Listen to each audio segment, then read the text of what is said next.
Hello everyone and welcome back to my channel Yuvraj the reviewer. तो कैसे हैं आप सब। मैटर बहुत गर्म हो चुका है और बहुत सारे लोग अब इस लड़ाई के अंदर कूद चुके हैं। आपको पता तो चलिए क्या होगा मैं किस चीज की बात कर रहा हूं। मैं बात कर रहा हूं फार्मर बिल, किसान बिल, कृषि बिल और ना जाने कितने सारे बिल का नाम इसको दे दिया गया है। तो मैं बात कर रहा हूं उस बिल के ऊपर। बहुत सारे जो बॉलीवुड के स्टार्स हैं वो भी इसके अंदर अब कूद गए हैं। दिलजीत दोसांझ जैसे कि कल वो वहां पे गए और उसने 1 करोड़ रुपए दिया किसानों को विंटर वेयर के लिए। आज विजेंद्र सिंह ने बोला कि वो अपने ओलंपिक के गोल्ड मेडल हैं या जो भी उनके पास मेडल्स हैं वो वापस कर देंगे। और ऐसे बहुत सारे सेलिब्रिटीज और बहुत सारे स्टार्स हैं जो खुल के बोल रहे हैं और सपोर्ट कर रहे हैं किसानों के लिए। तो बहुत सारे लोगों की बहुत सारी सोच है, बहुत सारी टिप्पणियां हैं और बहुत सारी चीजें वो बोल रहे हैं। लेकिन क्या आपको, हाँ, जो आप अपनी राय रख रहे हैं, क्या आपको पता है कि कृषि बिल है क्या, फार्मर बिल है क्या?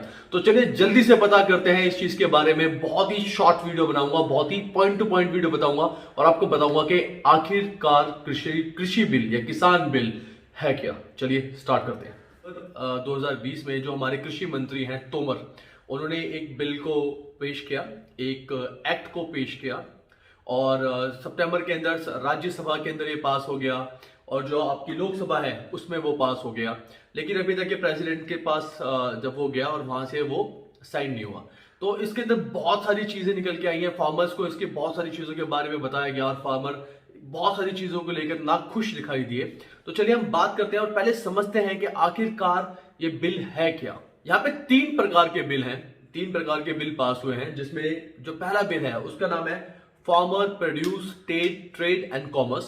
सेकंड बिल का नाम है the farmer empowerment and protection agreement. Third bill का नाम है the essential commodity amendment bill. तो धीरे धीरे करके अब हम जानते हैं कि जो तीनों बिल हैं ये बिल है क्या। इनके ऐसे कौन कौन से पॉइंट्स हैं जिसके चक्कर में जो फार्मर्स हैं वो इतना लड़ रहे हैं और जो फार्मर्स हैं जो इतना विरोध कर रहे हैं। Almost Haryana, Punjab, Bihar, UP, all over जितने भी लोग हैं वो इसके अंदर टूट पड़े हैं। एक पार्टी है जिसका नाम है बीकेएस, भारतीय किसान संगठन, जो कि बीजेपी को सपोर्ट करती है, बीजेपी के साथ ही रहती है। उसने भी इस चीज को लेकर अपना रोष जताया है। पंजाब के अंदर आपको पता चला होगा अकाली दल ने तो बीजेपी से अपना नाता ही तोड़ दिया, अब वो बीजेपी के साथ नहीं लड़ रहे हैं।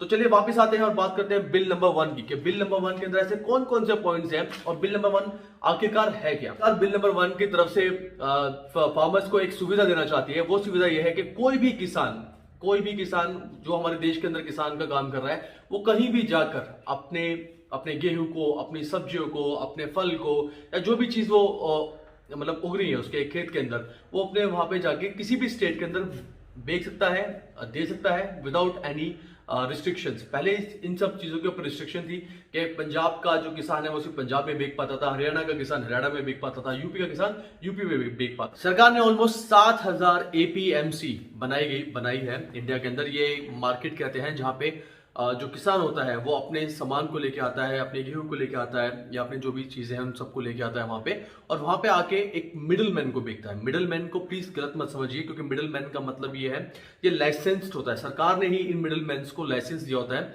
इन चीजों को खरीदने के लिए। कभी भी किसान डायरेक्टली गवर्नमेंट को नहीं बेचता है, गवर्नमेंट के पास नहीं जाता है, उसको हमेशा मिडिल मैन की तरफ ही जाना होता है। और साथ ही साथ में जो मिडिल मैन होता है वो सब किसान से खरीदता है और किसान से खरीदकर सरकार को दे देता है। अब आप सब लोग ये सोच रहे होंगे क्या ये तो बहुत अच्छी बात है कि जब डायरेक्टली एक फार्मर है और वो सीधा और डायरेक्टली गवर्नमेंट को बेच सकता है या किसी भी बिजनेसमैन को बेच सकता है या किसी भी बिजनेस की कंपनी को बेच सकता है, तो उसमें दिक्कत क्या है, इसमें प्रॉब्लम क्या है? प्रॉब्लम यह है कि जब एक मार्केट होती है, एक मंडी होती है, तो उस मंडी के अंदर एक रेट फिक्स होता है। एक रेट फिक्स का मतलब होता है कि 1500-1600 रुपए। फॉर एग्जाम्पल अगर हम गेहूं की बात करें तो 1800 रुपए क्विंटल के हिसाब से मार्केट का रेट चलता है। मैं आपको एक एग्जांपल दे रहा हूं। अब किसान अपना गेहूं को लेकर आता है, 1 क्विंटल को बिकता है, तो उसको ये पता है कि 1600-1700 रुपए में उसका 1 क्विंटल बिक जाएगा। और जो मंडी वाला होता है या जो अपना आड़ती होते हैं, जिनको हम आड़ती बोलते हैं, जो मिडिल मैन होते हैं, वो इसी चीज को उठाकर 1800 रुपए या 1700 रुपए के बाद खरीदने के बाद इसको 2000-2200 रुपए तक बेच देता है आगे जाके, जो कि उसका प्रॉफिट होता है, जो कभी किसान को नहीं मिलता। तो सरकार यही चाहती है कि वो बिल्कुल इन सभी आड़तियों को बिजनेस से हटा दे या मार्केट से हटा दे और डायरेक्टली डील करे फार्मर से। अब फार्मर को क्या दिक्कत है? फार्मर ये बोलता है कि अगर ये आड़तियां या अगर ये मिडिल मैन नहीं रहेंगे तो मार्केट के अंदर जो रेट है वो फ्लक्चुएट होगा। फॉर एग्जांपल, वो बिजनेस के पास या बिजनेसमैन के पास पावर चली जाएगी। वो बोलेंगे कि अगर क्योंकि मार्केट में कोई खरीदने वाला नहीं होगा, वो कभी भी अपने माल को एपीएमसी में लेके नहीं जा पाएंगे, तो वो सीधा बोलेंगे कि मैं आपका जो 1 क्विंटल गेहूं है वो 1400 रुपए में खरीदना चाहता हूं। तो फार्मर को इस चीज का डर है, उसको इस चीज का डर है कि कहीं जो उसको 1600 रुपए 1700 रुपए 1 क्विंटल का मिलता था वो कहीं कम ना हो जाए। हमारे को साथ ही साथ में एक चीज और ध्यान में रखनी चाहिए कि 85% या 90% ऑफ जो हमारे फार्मर्स हैं उनके पास जो एरिया है खेती करने के लिए वो 2 हेक्टेयर से कम होता है। 2 हेक्टेयर का मतलब यह है कि जब भी वो कुछ भी उसमें गेहूं उगाते हैं या उसमें धान उगाते हैं, उसमें कुछ भी उगाते हैं, वो इतनी मास लेवल पे प्रोड्यूस नहीं कर पाते। तो साथ ही साथ में एक पॉइंट ये है कि जो 10% से 15% जिनके पास बहुत बड़ा लैंड है, जो फार्मर्स हैं, उनकी मोनोपोली हो जाएगी। अगर उन्होंने एक रेट फिक्स कर दिया तो वो उसी रेट को अपना चला के चलेंगे, क्योंकि उनके पास एक पावर होगी नेगोशिएट करने की बड़े बिजनेसमैन के साथ, बड़े कंपनियों के साथ, क्योंकि उनके पास सामान है, उनके पास माल है। लेकिन जो छोटे फार्मर्स हैं उनके पास ये पावर नहीं होगी। गवर्नमेंट, जैसे मैं आपको बता रहा था, गवर्नमेंट ने एपीएमसी मार्केट को बना रखा है जहां पर जाके किसान अपने सामान को बेचता है। गवर्नमेंट एक नया सिस्टम प्रोड्यूस करना चाहती है, एक नया सिस्टम लेके आना चाहती है जहां पे वो प्राइवेट मार्केट को इंट्रोड्यूस करना चाहती है, जो कि खास बात क्या रहेगी प्राइवेट मार्केट की, कि private market will be tax free. इसको हर एक स्टेट का एक टैक्स होता है एपीएमसी का, चाहे वो 2% हो, 3% हो, 4% हो, लेकिन जो भी प्राइवेट मंडियां या प्राइवेट मार्केट बनेंगे उसके ऊपर कोई भी टैक्स सिस्टम नहीं होगा। तो इसलिए जितने भी बड़ी कंपनीज हैं या जितने भी बायर्स होंगे वो प्राइवेट मार्केट की तरफ ही जाएंगे, एपीएमसी की तरफ नहीं जाएंगे। और अगर एपीएमसी की तरफ लोग नहीं गए तो ऑब्वियस सी बात है कि एपीएमसी की एग्जिस्टेंस खत्म हो जाएगी और जो मार्केट है वो बंद हो जाएगी। इसी पॉइंट के अंदर जो मिडिल मैन है या जिनको हम आड़तिया बोलते हैं, वो भी एक बहुत बड़ा रोल प्ले कर रहे हैं, क्योंकि कहीं ना कहीं पे अगर ये सिस्टम या ये बिल लागू हो गया तो कहीं ना उन सभी के पेटों पे लात लग जाएगी। क्योंकि अब जो फार्मर है वो जो आड़ती होते हैं उनको वो माल नहीं बेचेंगे, वो माल जाएगा प्राइवेट वालों के पास, जो प्राइवेट कंपनीज हैं उनके पास जाएगा। आड़ती हैं वो भी अपने आप को बचाने के लिए फार्मर्स के ये जो आंदोलन में घुस गए हैं, उनके साथ बैठे हुए हैं और कंधे से कंधा मिला के चल रहे हैं। गवर्नमेंट ने किसानों को बोला कि हमने ना आपके ऊपर से ज्योग्राफिक रेस्ट्रिक्शन हटा दी है, आप किसी भी स्टेट में जाइए और वहां पे जाके अपने माल को बेच दीजिए। लेकिन गवर्नमेंट एक एक्सपेक्ट भूल गया कि जब किसान अपने सामान को, जब भी अपने गेहूं को लेके जाएगा या अपनी पैदावार चीजों को जो लेके जाएगा, उसके लिए उसको ट्रैवल का एक खर्चा आएगा, उसको ट्रांसपोर्ट को खर्चा देना पड़ेगा। अगर ट्रांसपोर्ट के खर्चे के बाद वो जब जाएगा तो उसकी जो कीमत है वो बढ़ जाती है। फॉर एग्जाम्पल, वो जिस वैल्यू के साथ या जिस अमाउंट के साथ उस चीज को बेचना चाहता था वो नहीं बिकी, तो उसको वो स्टोरेज करना पड़ेगा, उसको रखना पड़ेगा। अब उस चीज को रखने के लिए उसको किराए पर कोई जगह लेनी पड़ेगी। तो कहीं ना कहीं पे जो कॉस्ट है वो बढ़ती जा रही है। अगर ज्योग्राफिक रिस्ट्रिक्शन की बात करें तो ये बहुत असरदार नहीं है और बहुत सारे किसान इस चीज को ऑप्ट नहीं करने वाले। गवर्नमेंट ने एक बहुत अच्छी बात करी और जो मुझे भी थोड़ा सा ठीक लगा। जैसे कि आपको पता होगा कि कई बार गेहूं ज्यादा उग जाता है, बम्पर फसल हो जाती है, तो होता क्या है कि मार्केट के अंदर जो एपीएमसी होते हैं उसके अंदर ये माल जो भी उनका प्राइस है वो गिर जाता है। लेकिन अब जो गवर्नमेंट है वो क्या करना चाह रही है कि पहले से ही कॉन्ट्रैक्चुअल फार्मिंग के नाम से एक बिल को लेकर आई है, बिल नंबर 2, जिसके अंदर pre agreed price. For example, मेरी सब्जियों की दुकान है, युवराज की सब्जियों की दुकान है, तो मैं जो किसान सब्जी उगा रहा है तो मैं उसके पास पहले से ही जाकर उस सब्जी को जो उगी नहीं है उसका पहले से ही एक प्राइस को तय कर लूंगा और वो जो प्राइस है मैं उसको दूंगा। फॉर एग्जाम्पल, अगर हम गेहूं की बात लेते हैं, मैं गेहूं का एग्जांपल लेता हूं। गेहूं अगर ज्यादा उग जाता है या राइस ज्यादा उग जाता है तो जो मार्केट में जो उसकी वैल्यू होती है या जो उसकी कीमत होती है सस्ती हो जाती है।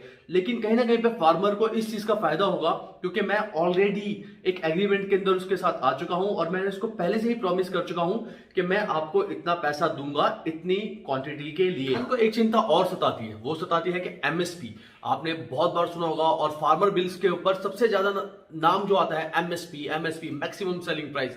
सरकार अपनी तरफ से बोल चुकी है कि वो एमएसपी को नहीं हटा रही है, लेकिन सरकार साथ ही साथ में ये भी बोल रही है कि जितनी भी प्राइवेट मार्केट्स होंगी उसके ऊपर कोई भी एमएसपी या मिनिमम सेलिंग प्राइस या मैक्सिमम सेलिंग प्राइस टाइप की कोई भी चीज नहीं होगी।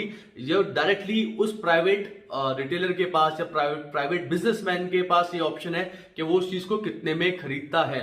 किसान का मानना ये भी है कि जब ये कॉन्ट्रैक्ट के अंदर घुस जाएंगे या जब कॉन्ट्रैक्ट होना स्टार्ट हो जाएगा लोगों के साथ, बिजनेसमैन का कॉन्ट्रैक्ट होना स्टार्ट हो जाएगा, तो धीरे धीरे धीरे करके ये एपीएमसी को हटा देंगे, ये एपीएमसी को खत्म कर देंगे। अब उससे होगा क्या कि आज जो बिजनेसमैन है, मैं 2200 रुपए पे कर रहा हूं क्योंकि आज एपीएमसी एग्जिस्ट करती है, एग्जिस्टेंस में है।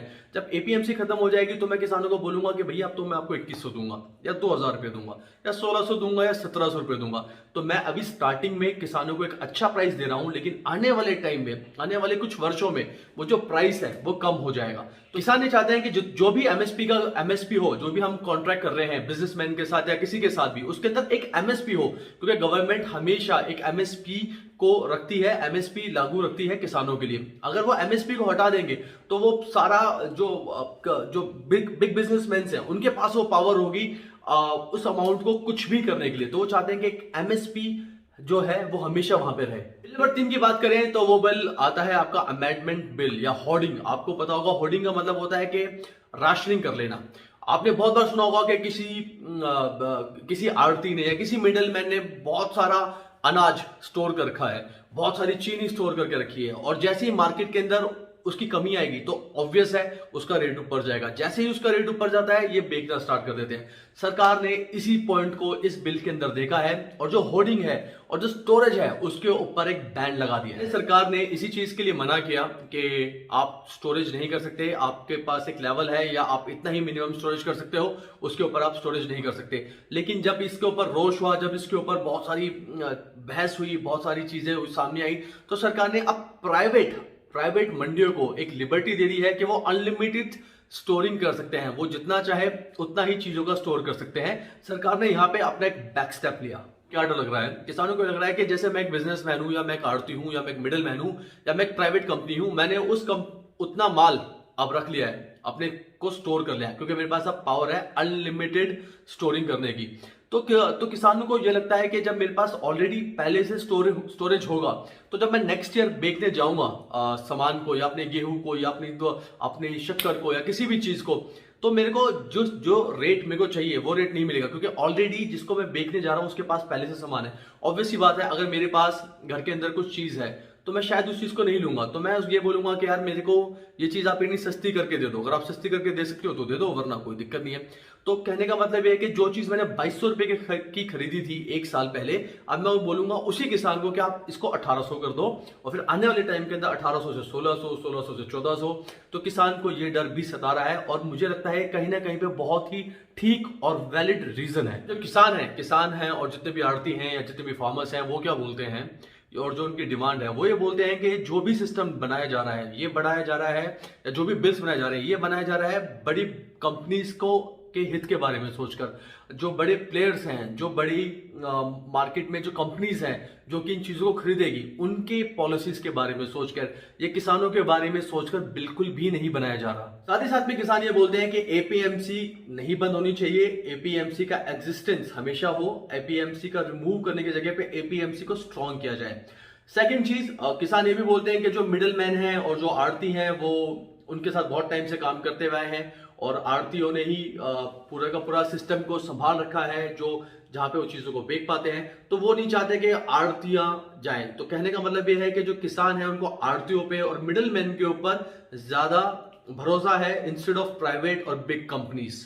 बार बार ये कंप्लेंट्स करते हैं और बार बार किसान इस चीजों को बोलते हुए आए हैं कि बिग कंपनीज के बारे में सोचा जा रहा है। हमारे को जो हर साल जो लोग बोलते हैं, या हर 5 साल में जब सरकार चेंज होती है तो बोलते हैं कि नए रिफॉर्म्स आएंगे, हम न्यू टेक्निक्स लेकर आएंगे, ये सब चीजें लेकर आएंगे। लेकिन आपको पता है कि हमारे देश के अंदर हर साल न जाने कितने फार्मर्स खुदकुशी करते हैं, और बहुत सारे न्यूज चलती है उस टाइम के ऊपर 2 से 3 दिन के अंदर। हमारे को भी बहुत गुस्सा आता है, ये सब चीज होती है, क्योंकि एंड ऑफ द डे अगर फार्मर्स ही नहीं होंगे तो हमारे पास खाने के लिए कुछ भी नहीं होगा। जो हम आज बैठ के घर में रोटी खा रहे हैं, ये सब खा रहे हैं, वो सब कुछ खत्म हो जाएगा। तो we need farmers and we should empower farmers.